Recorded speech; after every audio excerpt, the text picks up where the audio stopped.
دنیا کا واحد اخبار جس کی آج بھی ہاتھ سے کتابت ہوتی ہے، ایک غلطی ہونے پر بھی پورا صفحہ دوبارہ لکھا جاتا ہے۔ انوکھا اخبار کمپیوٹرائزڈ کیوں نہیں ہوا؟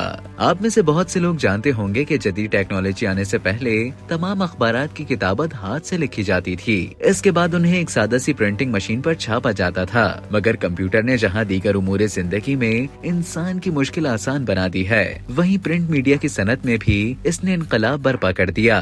آج دنیا کا ہر اخبار کمپیوٹر کے ذریعے ٹائپ، ڈیزائن اور پھر پبلش کیا جاتا ہے۔ لیکن آج کے اس جدید دور میں بھی بھارت کا ایک اردو اخبار ایسا ہے جو اس پرانی روایت کو زندہ رکھے ہوئے ہے۔ اس اخبار کا نام روزنامہ مسلمان ہے، جو 1927 میں بھارتی ریاست تامل ناڈو کے شہر چنائی سے شروع ہوا تھا۔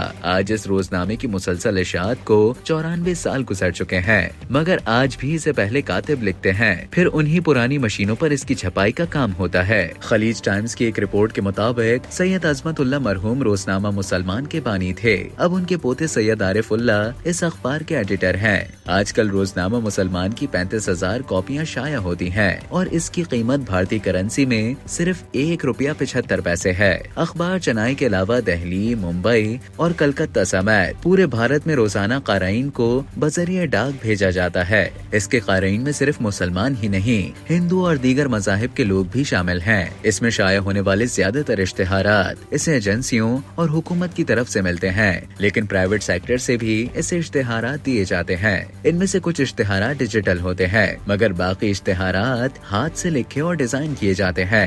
بنیادی طور پر روزنامہ مسلمان بلیک اینڈ وائٹ اخبار ہے، لیکن اگر کوئی کمپنی رنگین اشتہار شائع کروانا چاہے تو اس روز اس کی رنگین اشاعت کا اہتمام بھی کیا جاتا ہے۔ روزنامہ مسلمان کے ورکرز کی تعداد 30 سے 35,000 ہے، جن میں 3 رپورٹر اور 3 کاتب ہیں۔ کاتبین میں 2 خواتین بھی شامل ہیں۔ اخبار کے ایڈیٹر سید عارف اللہ نے خلیج ٹائمز سے گفتگو کرتے ہوئے کہا کہ اخبار کے تمام ورکرز ایک خاندان کی طرح رہتے ہیں۔ اگر کسی ایک ورکر سے کوئی غلطی ہو جائے تو ہر ایک اس کی مدد کے لیے آگے آ جاتا ہے۔ انہوں نے بتایا کہ ایک کاتب کو قلم دوات سے اخبار کا ایک صفحہ لکھنے میں 2 گھنٹے لگتے ہیں۔ کبھی کبھار ایسا بھی ہوتا ہے کہ کاتب سے کوئی بڑی غلطی ہو جائے تو پورا صفحہ ہی دوبارہ لکھنا پڑ جاتا ہے۔